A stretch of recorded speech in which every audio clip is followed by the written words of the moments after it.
একটা কথা শেয়ার করি। এটা আমার মেবি ছোটোবেলার একটা কথা। সেটা হলো একদিন আমার বাড়ির সামনে মানে অনেক লোক আসছিল, যেমন অনেক লোক বলতে অনেক ছেলেমেয়েরা আসছিল। তো ওরা ক্রিকেট খেলতেছিল, আর সেখানে আমার হুট করে আমার কাঙ্ক্ষিত আমার কাছেরই এলাকারই দুইটা আর কি মেয়ে এবং একটা ছেলে, সেটা এলাকার বাহিরের, যেমন আমাদের এখানে একটা চর আছে সেখানে একটা বন্ধু। আর আমার পাশের বাড়ির ওকে আমি ছোটো করবো না, ওর বাবা নাই যেহেতু মেয়েটাকে আমি ছোটো করবো না। আর ও ছোটোর সময় অনেক বলদা ছিল, বলদা বলো তুই, মানে ওর একটা নাম ছিল, ওর একটা বলদা পতিটি ছিল এবং ওর একটা নাম ছিল আলাদা, ওই নামে সবাই ডাকতো আর কি। ওই মেয়েটা ছিল। তো তখন আমরা হুট করে খেলতেছিলাম। তো হঠাৎ করে আমার পার্শ্ববর্তী মানে যে আছে না, যে বন্ধু বান্ধবের মধ্যে একটা শত্রু থাকে, এরকম কিছু। তো এরকম আমারও ছোটোখাটো একটা শত্রু আছে, এখনই শত্রু, এখনও ওইভাবে তাদের সাথে মিশি না, হয়তো মিশি, তারা আমার কাছে হাসে বা আমার সাথে মিশে বা কথা বলে বা আমিও বলি, কিন্তু আসলে কেউ ওইরকম আন্তরিকতা নাই, এখন পর্যন্তও নাই। তো যাই হোক, তো আমি ওই টাইমে আর কি খেলতেছিলাম, ওদের সাথেই খেলতেছিলাম। তো হঠাৎ করে আমার ওই পার্শ্ববর্তী দুইটা মেয়ে, একটা মেয়ে ছোটো, একটা আমার সেম বয়সী, আর ছেলেটা আমার বয়সী। আর ছেলেটাও এখন বিয়ে করছে, ওর একটা বেবি আছে, মেয়ে বেবি আছে, আর মেয়েটারও বিয়ে হয়েছে, ওর একটা ছেলে বেবি আছে। আর যেই বোকা মেয়ের কথা বলবো, সেই মেয়েটারও বিয়ে হয়েছে, আর মেবি মনে হয় এখন বেবিও হয়েছে। যাই হোক, তারপর আর একটা পিচ্ছি যে মেয়েটা ছিল সেটারও এখন বিয়ে হয়েছে, আর আমারও তো এখন বিয়ে হয়ে গেছে। তো কথাটা আসলে এখনো ভুলি নাই। সেটা হলো ওরা খেলতেছিল, তো হঠাৎ করে ওই মেয়ে দুইটা এবং ওই ছেলেটা, ওই মেয়ে দুটো না, মেয়েটার মধ্যে যেটা আমার সেম বয়সী, মানে আমার যে বান্ধবী বোন যেটাই বলি, ও ছেলে, ও হঠাৎ করে বলে উঠলো এই মানে ওই মেয়েটাকে, বোকা মেয়েটাকে, যে তুই এটা করতে পারবি মেয়ের সাথে, তো তাহলে তোরে আমি দেখবো যে তোর কী সাহস আছে। তো আমি ততক্ষণে মানে হতভম্ব, আমি তাকাই রয়েছি ওদের দিকে, কি বলে আমার বাড়ির মানে সামনেই। আমি চাইলে অনেক কিছু করতে পারতাম, কারণ আমার অনেক আত্মীয় স্বজন, ভাই বোন, আমার মনে আছে আমার একটা ভাই ছিল ওখানে, ওকে আমি বলছিলাম না এটা, তো বলছিলাম, আর ও মানে রাগ দিছে যে ওদের সাথে কেন খেলো, ওদের সাথে কেন আসছো ওখানে, মানে এরকম একটা রাগ দিছে। তখন আমি সিক্সে পড়ি, সিক্সে না, এটা তখন মানে আমি সরি সিক্সে তো অনেক বড়ো, তখন আমি থ্রিতে পড়ি, হ্যাঁ 3 বছরই এটা হয়েছে। তো যাই হোক, তো বলতেছে ইমের সাথে এটা করতে পারো। এখন ওই যে মেয়েটা, ও এমনি বোকাশোকা, মেবি ওদের বংশ ভালো, কিন্তু ওরা আসলে মানুষের সাথে কীভাবে আচরণ করতে হয় সেটা জানে না। তো হুট করে সে কেসটা করে ফেললো। আমি হতভম্ব মানে হয়ে তাকিয়েছিলাম।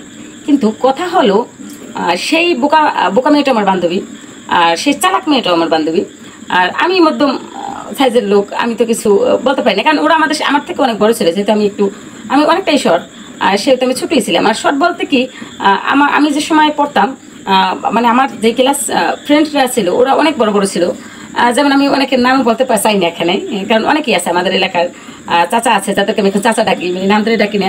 তারা হয়তো মনে করবে যে আসলে নাম ধরে ডাকে, এটা বেয়াদবি হয়ে গেল।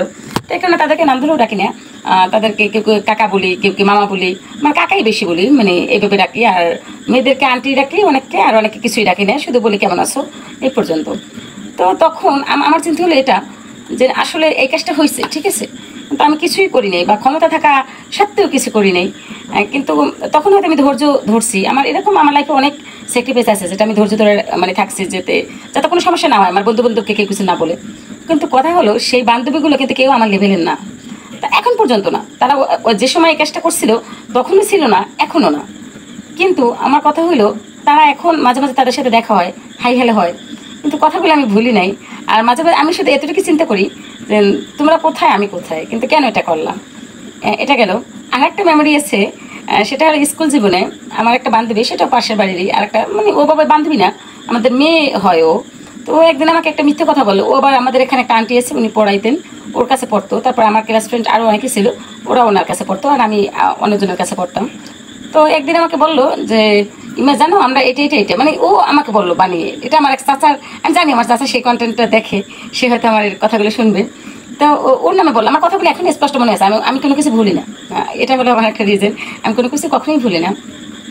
তো আমার ওই চাচার সম্পর্কে আর কি বলছিল। তো আমার চাচা আর কি এই জিনিসটা আর কি, আমি আবার এইটাই আবার অন্য কারোর কাছে হয়তো বলছিলাম একজন। তো ও আবার আমার ওই কাকাকে বলছে, যারা এখন আমি কাকা ডাকি, সে আমার ক্লাস ফ্রেন্ডই ছিল একটা সময়।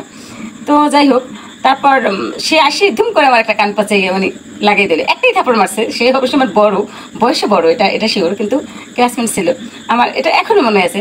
কিন্তু চাচাটার সাথে আমার অনেক ভালো সম্পর্ক, কিন্তু আমার কিন্তু কোনো দোষ নাই, সেটা অনেকে বললো। কিন্তু আমি মানে কেন আমি আমি কেন ঠিক আছে, কিন্তু আমার বান্ধবীর সাথে এটা হয় নাই, সেটা অন্য অন্য কিছু হয়েছে। আমার বান্ধবী যেটা আমার সাথে করছিল, বান্ধবী না, ওকে আমি বান্ধবী বলেও গোনায় ধরি না, আমি এখনো বলি না আমার মুখ থেকে আমার বান্ধবী, বলি ও মুখ, ঠিক আছে এই পর্যন্ত এটি।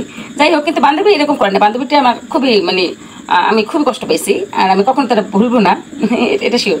আর চাচারটা এটা আমি এমনি বললাম। আর তারপর আবার কিছু হলো, আমি যখন মাদ্রাসা পড়তাম, তো তখন আমাদের চরের একটা ছেলে ছিল, ও এখন ভালো জায়গায় বিয়ে করছে, ভালো জায়গায় ভালো মানে বেটার মেয়েরে, ভালো বেটার মেয়ের বিয়ে করছে, এটা পটাই বিয়ে করছে, যাই করুক এটা দিয়ে বিষয় না, কিন্তু ও যা ও তাই। তাই ও আমার সাথে একদিন মানে আমার সাথে ওইভাবে কেউ কথা বলে না, ভয় পাই বেশি, কিন্তু ওরা ভাবতে সবসময় হয়তো আমি অনেক রাগী বা আমি অন্যরকম বা আমি অন্য কিছু, কিন্তু একদিন ও আমাকে অনেক বেশি বললে ফেলে। তো কথাগুলো আমি বাড়ি আসার পর আমার এক বান্ধবী, বান্ধবী না বান্ধবী ফুপু, ও মানে ওর সাথে আমার সাথে আগে অনেক ভালো সম্পর্ক ছিল, হয়তো এখন তার বাচ্চা কাচ্চা দুইটা হয়ে গেছে, তার অনেক তার মধ্যে অনেক ভাব আসছে, সে এখন ওইভাবে আমার সাথে মিশে না বা আমিও মিশি না, আমি যাই না। আগে যেমন আমি যখন গলাচিপি থেকে আসতাম তার সাথে প্রথম দেখা করতাম, কিন্তু তার সাথে এখন আমার সাথে হয়তো ওই সম্পর্কটা নেই। যাই হোক, ও আসে তখন আমার মা বাবাকে এই কথাগুলো সম্ভবত বলছে, আর একটা আমার বোন বলছে, তারপর আমার বাবার পক্ষ থেকে আর কি ওইখানে মানে লোক গেছে, তারপর লোক যাওয়ার পর তারপরে ছেলেটা আমার কাছে আর কি ক্ষমা চাইছে, যে আমাদের বড় ভাই, বড় ভাই না, ও আমার একটা সময় ক্লাস ফ্রেন্ড ছিল, পরে ও লাফাই লাফাইয়া আর কি ওই চলে গেছে আর কি উপরে ক্লাসে। যাই হোক, কিন্তু আসলে ছোটোকালের কিছু কিছু কথা এগুলো আসলে ভুলার মতো না, আমি ভুলতে চাই না, আমি আমার চাচাকেও বলতে চাই না, চাচাকে আমি এটা স্মৃতি হিসেবে, কারণ চাচা যে কারণে রাগ হয়েছে সেটা আসলে হওয়া উচিত। আর চাচার সম্পর্কে আমি মানে নালিশ করতে যাবো আমার বাবার কাছে, তখনই চাচার মায় মানে কোথা থেকে যে আসলো আমি জানি না, সে আসছে পানি নিতে, স্কুলের সামনে একটা মানে টিউবওয়েল ছিল, তো পানি নিতে আসছে, এখন তার মা বলতেছে কি হয়েছে দাদু, তারপর কি জানি বলছে যে মেরে এরকম করলো, তারপর বলতেছে এই ছেলে তো তোমারই, যাই আমার মাথা ধরে বলছে ছেলে তো তোমারই, আমার ছেলে তো তোমার ছেলেই।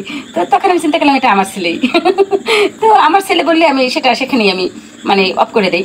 তো এটা আমার কাছে এখনও ভাবাই যে আমি ওই ছোটো সময়ও এটা বুঝতাম যে আমার ছেলে, ঠিক আছে, আমি থ্রিতে পড়ি তখন আমি এটা মেনে নিছি যে না ও কাকা আমারই ছেলে, এই কারণে আমি সব কিছু মাফ করে দিলাম। তো কাকারটা মজার ছেলে, আর বড় ভাই যার কথা বললাম তার সাথে এখন আমার সাথে ভালো সম্পর্ক, যেহেতু সে একটা আমার আত্মীয় স্বজনকে বিয়ে করছে। যাই হোক, কিছু কিছু মানুষের আসলে ভুলা যায় না, কিন্তু আমার ওই যে প্রথম যে মিডল ক্লাস বান্ধবীর কথা বলছিলাম তাকে আমি কখনোই বলতে চাই না, আমি জানি সে আমার এই কন্টেন্টটা দেখবে, কারণ তার সাথে আমার সাথে সম্ভবত অ্যাড আছে। তো এই আর কি, তো সবাই ভালো থাকেন, আল্লাহ হাফেজ, টাটা।